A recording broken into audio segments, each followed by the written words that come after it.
It is now my great pleasure to introduce to you our keynote speaker, current Secretary of Defense, James Mattis. Am I doing this right, Ann? I think I got, okay. I've got to ask my boss. So, Secretary Mattis has served for more than 4 decades in uniform. He has commanded Marines at all levels. He's led an infantry battalion in Iraq in 1991, an expeditionary brigade in Afghanistan after the 9/11 attack, a Marine division in the initial attack and subsequent stability operations in Iraq in 2003. He led all U.S. Marine forces in the Middle East as commander of the 1st Marine Expeditionary Force and U.S. Marine Forces Central Command. Secretary Mattis has had numerous senior non-combat assignments, including, I can't list them all, but Director of Marine Corps Manpower Plans and Policy, Commanding General, Marine Corps Combat Development Command, and Executive Secretary to the Secretary of Defense. As a Joint Force Commander, Secretary Mattis commanded the U.S. Joint Forces Command, NATO's Supreme Allied Command for Transformation, and the U.S. Central Command. At the Central Command, he directed military operations of more than 200,000 soldiers, sailors, airmen, Coast Guardsmen, Marines, and allied forces across the Middle East. As a combat leader, he was a soldier's soldier. He would remain with his troops and eschew more comfortable quarters no matter what the conditions they faced. Following his retirement from the Marine Corps in 2013, Secretary Mattis served as the Davies Family Distinguished Visiting Fellow at the Hoover Institution at Stanford University, specializing in the study of leadership, national security, strategy, innovation, and the effective use of military force. We are especially pleased to welcome Secretary Mattis because he embodies so many of the highest ideals of this institute. He is a practitioner of one of the most vital arts of statecraft, the military art, and has been a scholar in this field at the same time. But he does not treat military power in isolation. He integrates it into overall national strategy. In his various leadership roles, he recognized the importance of cultural intelligence, cross-cultural communication, and public diplomacy for the effectiveness of our war efforts. He insisted that his troops study and understand the cultures in which they were operating, and that they exercise prudence and discretion in high-pressure situations, particularly when there was a risk of civilian casualties. He's a student of history and of civil-military relations and is one of the nation's foremost strategic thinkers. Throughout his professional career, he has been a voracious reader and over the years assembled a personal library of 7,000 volumes, which he has been busy trying now to give away. Graduates, when you continue your work in the world as an intelligence officer, a defense planner, diplomat, or whatever your role, I hope that you will follow Secretary Mattis's example and continue to be a scholar of these matters. This will enhance your professionalism, your effectiveness, and your service to the nation.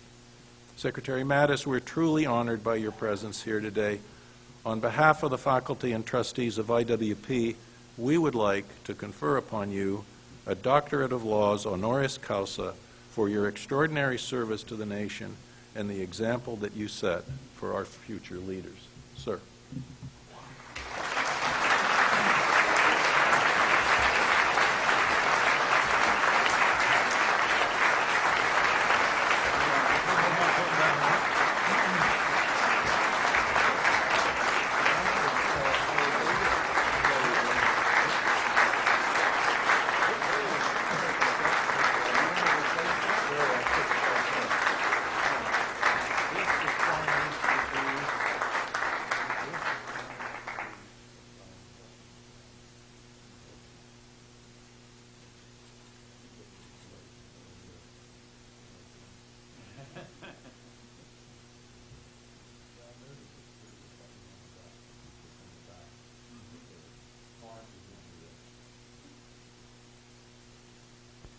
requires special dexterity. Takes longer than waterboarding, I think, so far. There you go.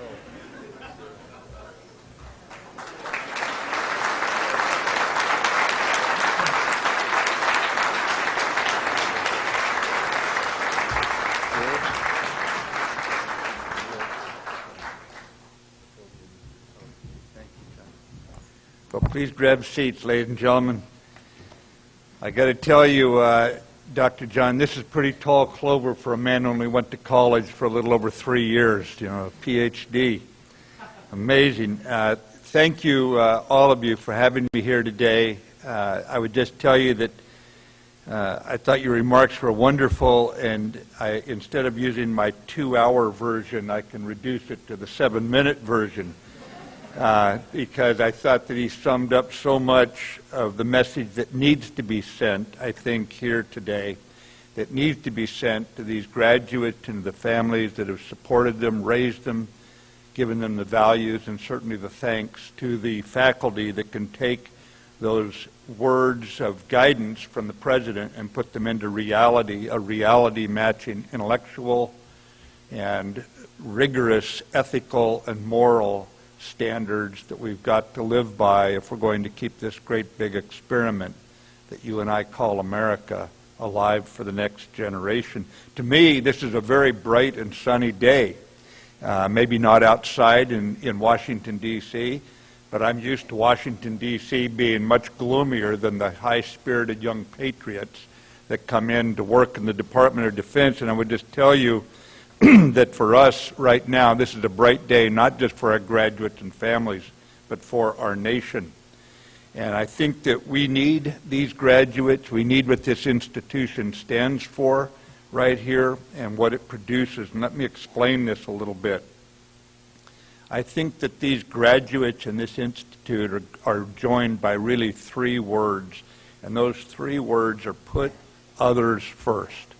And I guarantee you, young grads, and you're all young compared to me, I guarantee you that if you continue to put others first, I guarantee you will not be laying on a couch somewhere when you're 45 years old or 50 years old wondering what you did with your life. You'll never have that question.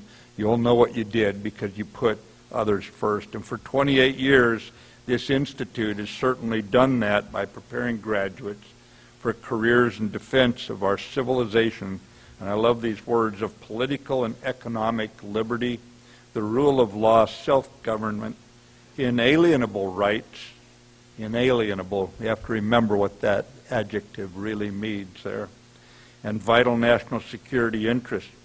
And you graduates carry out this solemn obligation with a keen focus, I think, here at an institute that really drives home the point about character development and moral reasoning. What Marcus Aurelius, one of my favorite authors, called forging leaders who are upright, not ones who need to be kept upright. I think about an hour's drive it is from here, off to the northwest, lies the Antietam Battlefield Cemetery, and there's a big tall pedestal in the middle of the graveyard there, the cemetery, with a Union soldier on top of that pillar. And he's overlooking his comrades, and the pillar is inscribed with these words, not for themselves, but for their country.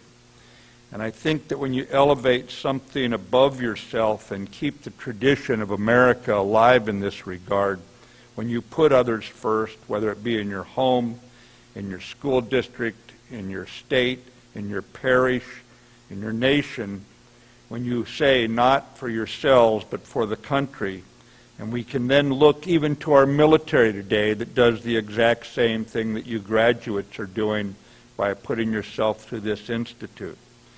These words, I think, capture not only your spirits, but they capture the spirit of our young, high-quality volunteers. These are young men and women who look past the often hot political rhetoric of our day and voluntarily sign a blank check to the American people, a blank check payable with their lives. And I think for this experiment in democracy to long endure, it's going to require the raw human spirit of those who seek out danger far from the well-lit avenues, the ones where there's all glory and that sort of thing, and make certain they live not just for themselves but for their country, because we are building a country here. We're building one, and it's noble work, yet it's hard work, and it's work that can never be finished if we want a country of the people, by the people, and for the people, because any government can eventually become myopic and start looking inwardly and forget. And this is why we need the rigor and the vigor of you young graduates to infuse new blood into this government. Where our government today requires people who are cut from the same cloth as a young midshipman named John McCain, who was a student at the Naval Academy, a little ways east of here. He discovered, and I quote him here, "A shared purpose does not claim our identity. On the contrary, it enlarges your sense of yourself." And if we watch his career, and 6 decades later after he left that schoolhouse, he has shown leadership year in and year out. And you don't tire of this. It energizes you when you put others first. John McCain did not sit passively by as a senator when he saw our nation and its military floundering in the midst of strategic atrophy, with a Congress relegated to spectator status by the Budget Control Act's mechanical and automatic cuts. Instead, he rolled up his sleeves and went to work. He fixed it. And today, in the tradition of those who understand freedom isn't free, he fixed it in a bilateral manner. And we need you young grads who must bring that vigor and intellectual rigor that you've gained here at this institute. We need you to bring that into our policy debates as we chart our way ahead. And today, in a time when trouble looms, we need every one of you. We need grads who can guide my interactions. And I will tell you, I've only got 3 lines of effort when I came into this job that I never expected. I got tapped for. The first was I want to make the military more lethal, because it must be to defend this great big experiment. The second, I want to build stronger alliances and partnerships around the world, because bluntly, when you have allies, you thrive, and when you don't have allies, you die. It's that simple. And internally, I want to reform the business practices so I can look all of our citizens in the eye and tell them that we spent their money wisely. And why do I focus on that second one about allies? One reason is one of your graduates, Kip McGuire, whose education includes not only here but combat and defense of liberty, is now guiding my interactions overseas, taking my precious hours of the day and allocating it to different countries overseas where we can make common cause with other people who yearn for liberty as much as we do. We have to remember, and I've got a number of people on my staff who've graduated from here, we must remember that we must keep our allies close by us. We tried. We tried hard for isolation after World War I, drawing the wrong lessons from that wartime experience. And it led to a very costly war and eventually a very costly victory in World War II. And the effects of that have resonated all the way down to the 1990s. But the greatest generation came home and say, we grew up in a depression. Many of us grew up hungry. We lost how many million, tens of millions of people in this war. It's a pretty crummy world, but we're part of it, whether we like it or not. And so we need you graduates to fan out and do what the greatest generation did. Make your impact on our policies, put your print on our world. For today, just like in our revolution, when Lafayette, Kosciuszko, and von Steuben, they all offered their swords and their brains in the fight for liberty, we need your bodies, minds, and spirits in our quest, because it's carrying out our duty to the next generation to pass our freedoms intact to them. You and I, in most cases, many cases, were born free here by accident. We live here free by choice, but we have an obligation to turn those freedoms over to the next generation intact. But creating a better world means you take no false refuge in cynicism or victimhood or any timid negatives, that sort of thing. We need your courage, we need your initiative, and we need it in that regard, and I have role models that have inspired me. One of mine, by the way, has been one of my role models since before some of you graduates came to this school, and many of you know Dr. Macabum Owens, Colonel Owens as we call him in the Marines, and he taught me a lot, although I don't recommend, I know he's not here today, just stay far away from him on a battlefield. He attracts far too much attention. He wears, I believe, 3 Purple Hearts at last count, and I don't want them to miss him when they're aiming at him and hit me. But it is wonderful to get shot at and miss, so those of you who are in the military or going into the military, you'll have the time of your life in defense of freedom.